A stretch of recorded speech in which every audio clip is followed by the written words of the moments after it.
the go. This is Valley News Live at 9 on Fargo CW. The St. Cloud Mall stabbings over the weekend have many people in our area on high alert. Good evening and thank you for joining us tonight. I'm Christine Stanwood.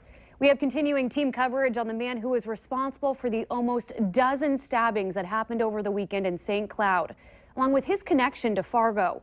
But first, you may have noticed different flags flying in downtown Fargo. It's part of Welcoming Week, and it's designed to bring together U.S.-born citizens and immigrants to create a sense of community and allow people from all backgrounds to get to know each other. We talked to people behind Welcoming Week, and they say the recent events shouldn't deter people from checking out all the events that they have planned.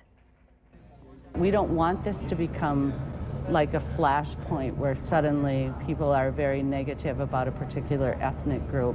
Darcy Ashley says tragedies like the stabbings in St. Cloud don't represent all the people who may look like the stabber or be of the same background. My first reaction is always, I wish that the Somali community wouldn't have to react to this as like this is how we all are, or people's fear now that they can't trust them. And in regards to Welcoming Week, she hopes people put aside their fears and come out to the events. All of this, of course, happened recently. We've been planning this Welcome Week for the past 12 months. And it really is just I think an opportunity for the community to say, I support you being a part of my community. Cornelius Hawker, Valley News Live. Somali community members in the Effingham area tell Valley News Live they do plan on holding a press conference this week to address the St. Cloud stabbings. Also, Fargo Mayor Tim Mahoney and Police Chief David Todd released a joint statement on this weekend's events, saying in part, quote, if you see something and you find yourself thinking it's probably nothing, know that your police department is more than happy to give a second opinion on the situation. To read the full statement, head to valleynewslive.com and click on this story. And we have much more coverage on the St. Cloud stabbing coming up in just 3 minutes. But first, let's just get a quick look at tonight's forecast. What's going on? I know it's a little bit quiet. Could that change? Quiet out there, but as we head towards tomorrow morning, maybe a little bit of rain to talk about, but most of us will stay dry. But right now, some pretty nice conditions out there as we take a live look outside on the Corwinauto.com Valley Skycam, looking down on University there, and traffic moving along nicely. Pavement is dry. Current temperature in the Fargo-Moorhead area, we've dipped quickly. After topping out in the upper 70s, we're down to 60 degrees. Those winds much lighter now out of the southwest at 6 miles per hour. They'll remain light tonight and throughout the day tomorrow. Already down to 50 degrees in Langdon, 55 in Devils Lake, 59 in Valley City, also 59 in Wahpeton. Sisseton earlier today, 80 degrees, already down to 56 degrees. Winds, again, much lighter. They'll remain light as we head through tonight and through the day on Tuesday. Cloud cover, not a whole lot out there, but we'll be watching off towards the southwest. We'll see an increase in those clouds as we head towards tomorrow morning, but none out there right now. And with no clouds around, no precipitation to talk about. Any of the green you see there, just a little bit of interference with our radar. Across the northern plains, pretty quiet until you get down into northern Missouri. A very small tornado watch in effect for that area, and one severe thunderstorm warning in effect near the Kirksville, Missouri area as that line of storms sags off towards the south. A few showers in southern California and southern Arizona, and a few showers and storms off the east coast for us. As we head through the overnight hours tonight, we'll see mostly clear skies until we head towards tomorrow morning, and then we'll see the clouds on the increase, and along with that, just a bit of moisture, a chance for some showers, maybe a rumble of thunder or two along and south of I-94.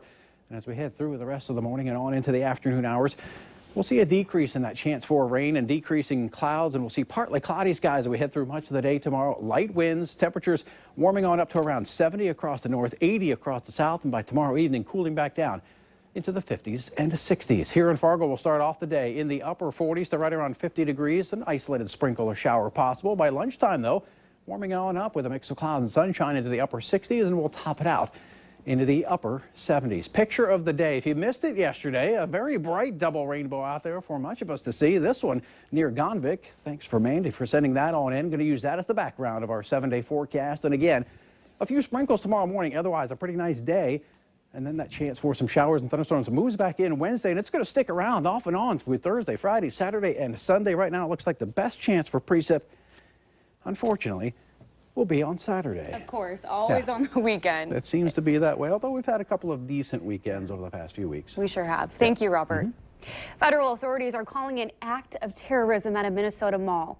And today we're learning the man responsible lived right here in Fargo.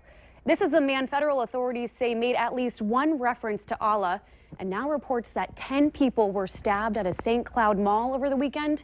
22-year-old Dahir Adan. He used to live in the Fargo area before moving to St. Cloud. And it's been reported that Adan's father said Dahir was born in Kenya, but was of Somali descent. Documents uncovered by Valley News Live show Dahir Adan's social security number was given by North Dakota sometime between 1995 and 1998, meaning he was just a child when he came to North Dakota, meaning too that he was radicalized here. In continuing our coverage on the stabbing in St. Cloud, one Minnesota family is speaking out on the attack, saying they witnessed the whole situation unfold. Carol Evans' Brian Pyatt has the story. You're a dirt biker. Who are you? Saturday was supposed to be a night to celebrate for Ashley Clark and her family. Because he aced his spelling test, and we were all excited about that, didn't you? But while shopping inside American Eagle, Ashley says she started noticing something wasn't right. I saw a whole group of people just start running towards like JCPenney's. Ashley says her husband and 3 young boys quickly rushed inside the store with her for safety, but not before her 7-year-old saw the suspect being chased. A guy with a white shirt running down the hallway chasing the guy.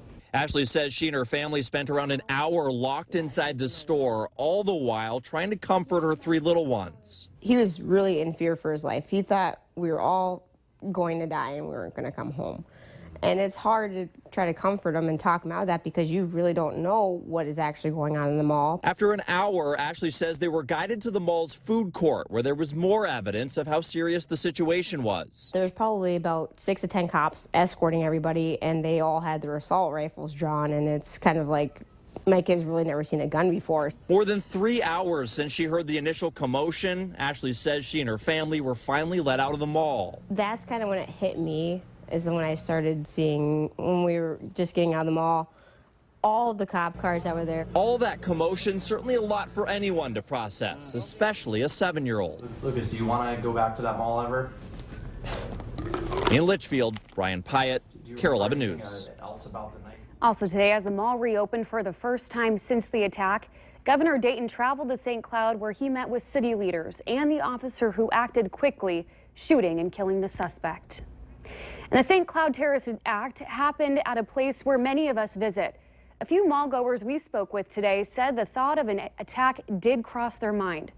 Mall officials say they are not changing anything since the attack and have prepared for an array of situations. According to Mall's code of conduct, weapons are not allowed to be carried unless you are a trained police officer. They say security and staff participate in training and drills to be prepared for any and all situations. You know, here we've been fortunate. We primarily deal with petty offenses like shoplifting, you know, trespassing, those types of things. But as I mentioned, you know, we do prepare for more serious situations. There are a lot of things that go on behind the scenes that people don't realize. Officials say if you end up in a situation like the St. Cloud Mall incident, people should follow Homeland Security's active shooter situation response of run, hide, or fight. A local Islamic leader is calling them lunatics, saying people who commit acts of terrorism or violence are not really part of the Islamic faith. Because Dahir Adan is a Muslim man, some say he may have been striking back against people who are anti-Muslim. Nabil Suleiman says when people like the attacker commit acts of violence, and if they find out he supposedly did it in the name of Islam, they are not a part of the true Islamic faith. They don't represent you. They not just not to represent me. They are living on a different planet, it seems like. We are way far apart from each other. They, the way they think is way different. They think like criminals. Suleiman says he thinks most people who understand Islam do not support violence. However, he says the current rhetoric in the presidential campaign is only fanning the flames of protest against the people who practice it, Muslims. Now on to another attack that happened in our country over the weekend. The father of the suspect accused of setting up bombs in New York and New Jersey says, quote, he had no idea about his son's actions. Investigators say 28-year-old Ahmed Khan Rahami was taken into custody today. That was after he was injured in a gun battle with police in New Jersey. They say Rahami was seen on surveillance video setting up the 2 devices in the Chelsea neighborhood of Manhattan on Saturday. He's also connected to the bombing that took place Saturday morning on the Jersey Shore and was responsible for a backpack full of pipe bombs found in Elizabeth late Sunday. Today, FBI officials were seen carrying out materials from the apartment where Rahimi lived with his family in Elizabeth. When asked about the accusations against his son, Mohammed Rahami said, "My heart is heavy." When you see in your family, you feel yourself to what's going on with that. Right. Did you know that your son was doing this? No. You had no idea? No idea. Officials say the incidents are considered an act of terror, but they emphasize the investigation is still ongoing. They say they believe this was a lone wolf attack, and they do not believe there is an ISIS cell operating in the city. One man is in jail on terrorizing charges after allegedly telling people at a Grand Forks business that he had a gun. An employee at Clear Channel Radio said 45-year-old Craig Cool was, quote, acting suspicious. And when they approached Cool, he told them that he had a gun in his car, then left the store. Police spotted him a short time later and took him into custody. Once the car was spotted with 2 airsoft guns, that was turned up later in a search. Cool was taken to the hospital to be evaluated. A girl was taken to All True Hospital in Grand Forks this afternoon to be evaluated after witnesses say they saw her jump from a bridge. Police say they received several calls just before 4 o'clock tonight about a female who had jumped off the south side of Kennedy Bridge. That's just on Gateway Drive. The first officer on the scene found clothing on the walk path on the south side of the bridge. And a short time later, a young female was located under the bridge. The girl was conscious, talking with paramedics, and was able to walk herself to the ambulance. If you have any information about what happened, you're asked to call the Grand Forks Police Department. Their number is located on your screen. A program made to block ads online is now putting more of them on your screen. AdBlock Plus is used by millions of people in hopes to avoid malware, scams, and unwanted pop-ups. But that same program is now selling ads. Valley News Team's crime and safety reporter Nicole Johnson breaks down what you should be doing to protect yourself online.